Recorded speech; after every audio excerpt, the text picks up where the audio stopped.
ओम नमः शिवाय। सभी भक्तों को जय श्री राम।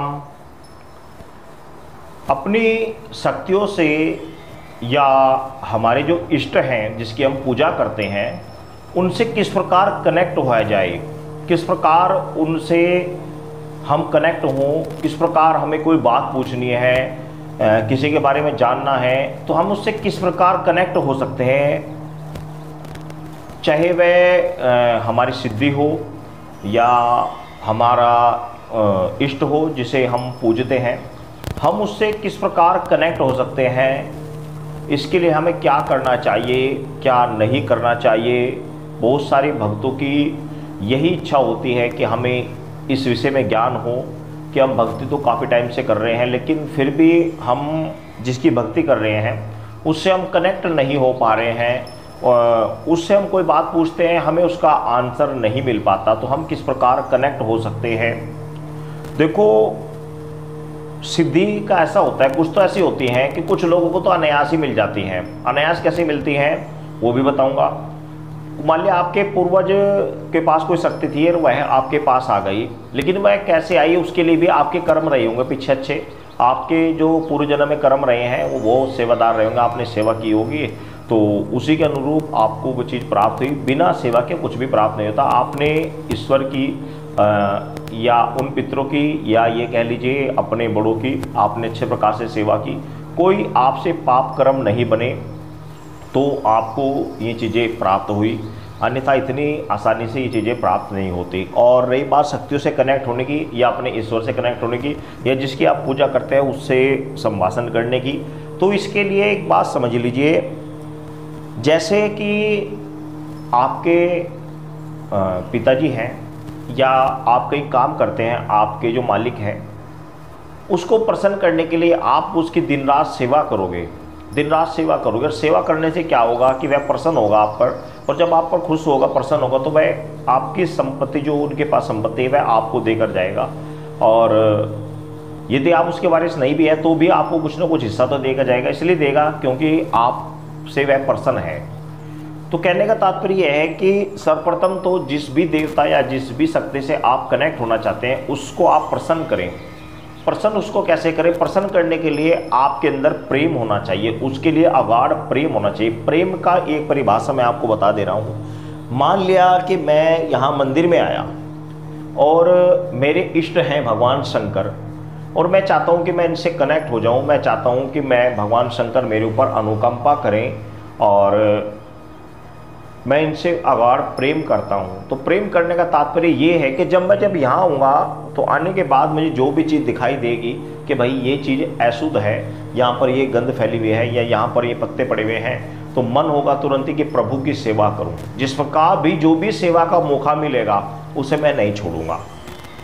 ये एग्जाम्पल आपको बता रहा हूँ क्योंकि मुझे भगवान से प्रेम है, तो मैं उनकी सेवा से बिल्कुल भी वंचित नहीं रहूँगा। जब भी इनके नाम का कहीं कोई कीर्तन होगा, इनके नाम का कहीं कोई भी किसी प्रकार का मुझे कुछ भजन कीर्तन या कहीं स्थापना या पूजा से संबंधित जहाँ पर भी मुझे लगे कि भगवान की पूजा हो रही है तो मैं उनकी दौड़ा चला जाऊँगा। क्यों? क्योंकि मुझे उनसे प्रेम है। बार बार मंदिर आने को मन करेगा, बार बार प्रभु के दर्शन करने को मन करेगा। क्यों? क्योंकि मन के अंदर बहुत ज़्यादा उनके प्रति प्रेम है, बहुत ज़्यादा उनके प्रति लगाव है। और इसी लगाव का जब यह बढ़ता रहता है, जब हम उनसे अथाह प्रेम करते हैं और प्रेम के द्वारा जब उनकी हम सेवा करते हैं, जितनी भी हमारे से हो रही है उससे बढ़कर सेवा करते हैं, सेवा का कोई भी मौका नहीं छोड़ते। मंदिर में आए, शिवलिंग के पास पत्ते पड़े हुए, सारे पब्लिक चढ़ा रखे, धूम बत्तियाँ चढ़ी हुई हैं और मक्खियाँ आ रही हैं प्रसाद के ऊपर, और मैं देखकर भी यदि उसको अनदेखा कर रहा हूँ, अपने जो और छोटे मोटे कार्य हैं उनको महत्व दे रहा हूँ और उस कार्य को महत्व नहीं दे रहा हूँ, उसको छोड़कर मैं अन्य कार्यों की ओर भागा चला जा रहा हूँ, तो आप ये बताइए कि ये प्रेम कौन सी श्रेणी में आएगा? ये प्रेम कौन सी श्रेणी में आएगा जब जो मेरा कर्तव्य था उस कर्तव्य को छोड़कर यदि मैं अन्य जो छोटे मोटे काम हो उनके पीछे भाग रहा हूँ, जो सेवा का मुझे मौका मिला उसको छोड़ रहा हूँ, तो ये कौन सी प्रेम की श्रेणी में आएगा? ये किसी भी प्रेम की श्रेणी में नहीं आता। प्रेम का अर्थ होता है कि अपने जो प्रेमी है उसके लिए पूर्ण रूप से समर्पण रहना, उसकी सेवा का कोई भी मौका नहीं छोड़ना। जब भी उनके प्रति सेवा का मौका हमें मिलता है उसे बिल्कुल भी नहीं छोड़ना। तो जितनी ज़्यादा आप सेवा करेंगे, जब आप उनसे सेवा करोगे, आप उनसे लगाव में रहोगे, आप उनके दिन रात उनका सुमिरन करोगे, तो ये समझ लिए कि जब भी आप जिस प्रकार भी उनका ध्यान करोगे, जिस विषय में आप पूछना चाहोगे, जिस विषय में आप जानना चाहोगे, उसका उत्तर आपको मन ही मन उसका अपने आप आपको मिल जाएगा।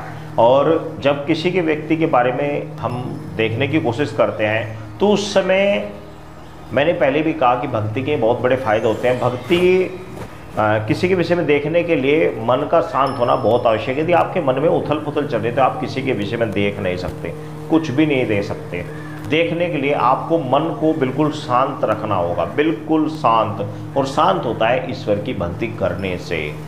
जब आप रात दिन ये सोचोगे मुझे सिद्धि मिल जाए, मुझे सिद्धि मिल जाए, मुझे माता मेरे से बात कर ले आके, मैं ये कर लूँ वो कर लूँ, तो आपके मन में उथल पुथल चल रही है, आपको कुछ भी इस तरीके से प्राप्त नहीं होगा।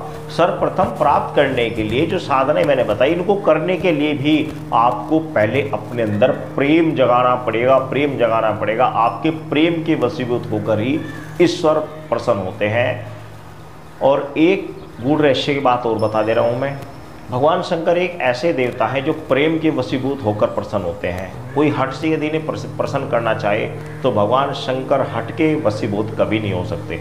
भगवान शंकर एक ऐसे देवता है जो हट के वशीभूत नहीं होते, ये प्रेम के वशीभूत होते हैं। सिर्फ प्रेम से इन्हें वंशीकरण किया जा सकता है, हट से कभी नहीं किया जा सकता। अन्य शक्तियों को आप हट के पूर्वक हट योग से आप प्रसन्न कर सकते हो, लेकिन भगवान शंकर को नहीं। भक्त सूख कर किंकर हो जाएगा, मर जाएगा, लेकिन हट के द्वारा इन्हें प्राप्त नहीं कर सकता। हट योग भगवान शंकर पर लागू नहीं होता, क्योंकि ये ईश्वरों के भी ईश्वर है, महादेवता है। तो इनके सामने हट का योग निष्फल हो जाता है, इनके से सामने केवल भक्ति चलती है। ये तो इन्हीं की बात कर रहा हूँ। बाकी सभी भी आप जिसकी भी साधना करें, जिसकी भी सिद्धि करना चाहिए, जिससे भी कनेक्ट होना चाहते हैं, तो उसके लिए आपके अंदर अथाह प्रेम होना चाहिए, प्रेम की पूरी भावना होनी चाहिए। प्रेम की भावना का तात्पर्य कि आप कहीं मेले में गए, आपने बच्चों के लिए सामान खरीदा, ये खरीदा वो खरीदा, और आपके घर में लड्डू गोपाल है, आप उनको प्रेम करते हैं, आपने सभी के लिए खरीदा, लड्डू गोपाल जी के लिए कुछ भी नहीं खरीदा। ये तो दोहराई हो गए ना। जब आप उनसे प्रेम करते हैं, बच्चों की मन मर्जी चीज़ें दिलवाइए, जो उनको चाहिए उनको दिलवाइए, लेकिन आपका जो प्रेमी है जिससे आप प्रेम करते हैं, आप उसके लिए तो कुछ खरीदिए, उसके लिए भी तो आप खरीद कर चलिए कि प्रभु मेरे ईश्वर मेरे इंतज़ार कर रहे होंगे कि मेरे लिए कुछ लेकर आएगा, तो आप उनके लिए भी तो कुछ लेकर जाइए। तो इस चीज़ का विशेष ध्यान रखें। अभी पीछे मैं हरिद्वार गया था और जाने के बाद वहाँ से आते हुए हम 2-3 बंदे थे। एक बंदे ने गंगा जल लिया और बाकी मैं और एक बंदा और हम ऐसे ही आ गए। हमने कहा भाई चलो गंगा में पानी जो है ना बहुत ज़्यादा मिट्टी का आ रहा था, उसमें बरसात हो रही थी ज़बरदस्त। तो मैंने कहा चलो मैं इसमें से हम थोड़ा थोड़ा ले लेंगे, लेकिन यहाँ आने के बाद हम थकने के बाद में वो जल उसी के पास चला गया, हम कुछ भी नहीं ले पाए और हम ऐसे ही अपना पूजा करते रहे। बाद में वो चला गया। जब वो चला गया बाद में इस चीज़ का एहसास हुआ बहुत ज़बरदस्त कि हम वहाँ पर गए, बच्चों के लिए ख़रीदा, सब कुछ ख़रीदा, लेकिन हमने अपने जो प्रेमी है, जिसको हम प्रेम करते हैं, जिसके लिए हमारा सब कुछ समर्पित है, हम उसके लिए क्या लेकर आए? हमारे से इतना भी नहीं हो पाया कि हम उनके लिए 1 लोटा गंगा जल लेकर आ जाते। मन में इतनी गलानी हुई, क्यों हुई? क्योंकि प्रेम है मन में। जिसके मन में प्रेम होगा वह अपनी जरा सी चूक में भी पछताएगा, तड़पेगा कि गलती हो गई। तो वाकई हमें इस चीज़ का एहसास हुआ। तो वही मैं आपको बता रहा हूँ कि सर्वप्रथम किसी भी देवता से, किसी भी सिद्धि से कनेक्ट होने के लिए आप उनसे अथाह प्रेम करें, उनकी जितनी भी ज़्यादा हो सके सेवा करें, जितना भी ज़्यादा हो सके उनके मंत्रों का जाप करें। जितना ज़्यादा आप उनके मंत्रों का जाप करेंगे, उनकी सेवा करेंगे, उतना ही आपको शीघ्र आप अपनी शक्तियों से कनेक्ट हो पाएंगे। कुछ समय पहली बात है कि मैं ऐसे ही मैंने पहले भी वीडियो में बताया था कि मैंने नवरात्रि के कुछ व्रत रखे थे और नवरात्रि के व्रतों में मैंने 9 दिन तक ऐसा व्रत रखा था कि वो मैंने प्रेमवश होकर रखा था। उसमें हड्डियों का कोई विशेष बात नहीं थी कि 9 दिन तक मैंने कुछ भी नहीं कहा, केवल पानी के ऊपर व्रत रखा। बहुत सारे भक्त रखते हैं, बहुत सारे रखते हैं, लेकिन जब भी मुझे ज़्यादा भूख लगती तो मैं एक काम करता था, बैठकर बस माता का नाम सुमिरन करना, माँ भगवती का सुमिरन करना। जब भी भूख लगे बस उनका सुमिरन ज़्यादा से ज़्यादा करना, रात में लगे तो भी उनका सुमिरन करना। अपने आप को एक कमरे के अंदर कैद कर लिया और मेरे वो 9 दिन ऐसे भक्ति में गुजरे कि बस भक्ति के सिवा कुछ नज़र ही नहीं आया। रिजल्ट ये रहा कि मैं आपको बताऊं कि जब 9वीं वाले दिन मैंने व्रत खोलना था तो सब कन्याओं को भोजन कराकर, जब मैं पूजा स्थल पर, अपना पूजा कमरा मेरा अलग ही कमरा है, मंदिर से अलग भी पूजा कमरा मेरा अलग ही है, तो मैं उस कमरे में जब मैं बैठा हुआ था तो मैं वहाँ पर भोजन मेरे सामने रखा हुआ और मैं ये सोचा कि माता, मैंने 9 दिन तक सेवा की, अन्न का कोई भी कण, किसी प्रकार का भी कोई अन्न नहीं खाया, कुछ भी नहीं खाया, केवल जल के सिवा। अन्न खाने को मन नहीं कर रहा माता, बिल्कुल भी मन नहीं कर रहा। आपकी भक्ति में मन अब ऐसा लग गया कि अब अन्न खाने को मन नहीं कर रहा।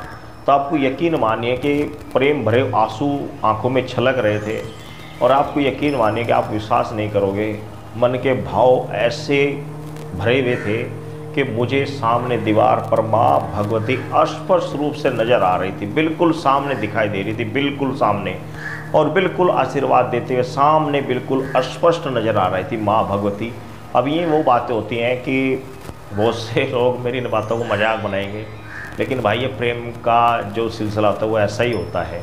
और जब इनसे प्रेम होता है फिर संसार की किसी भी वस्तु से प्रेम नहीं होता, बाकी सब वस्तुएं उसके लिए बेकार होती हैं, सब कुछ बेकार होती हैं। इस चैनल को बनाने का भी मेरा असली उद्देश्य यही था कि मैं सभी को भक्ति लाइन पर लगाऊं, असली चीज़ जो असली स्वाद है वह आपको चखाऊं। सिद्धि साधनाओं के द्वारा आपको यहीं तक पहुंचाने का मेरा असली मकसद यहीं तक पहुंचाने का है कि आप भक्ति करें, असली मकसद। क्योंकि मैं सीधा अगर आपको भक्ति लाइन पर लगाऊं तो बहुत सारे भक्त नहीं लगते, क्योंकि आज के टाइम में चमत्कार को नमस्कार होता है। इसीलिए मैंने अपनी शक्तियों का सहारा लिया और शक्ति के माध्यम से वीडियो बनानी प्रारंभ करी। उसके अनुरूप बहुत सारे लोग जुड़ रहे, बहुत जल्दी जुड़ रहे हैं। खाली भक्ति के विषय बताते हैं तो बहुत कम जुड़ते हैं, उसके द्वारा जुड़ रहे हैं। तो जुड़ने से क्या होगा, ज़्यादा लोगों के पास वीडियो जाती है, लोगों को ज्ञान मिलता है, भक्ति लोग पढ़ते हैं। कुछ समय बाद ज़्यादातर इसी विषय पर, टॉपिक पर आगे मैं वीडियो बनाया करूँगा कुछ समय बाद, कि आपको सही ज्ञान हो और सही भक्ति लाइन पर आगे बढ़े और ईश्वर का जो असली आनंद है, ईश्वर के भक्त का जो असली स्वाद है वह आप सभी चख सकें। सभी भक्तों को जय श्री राम।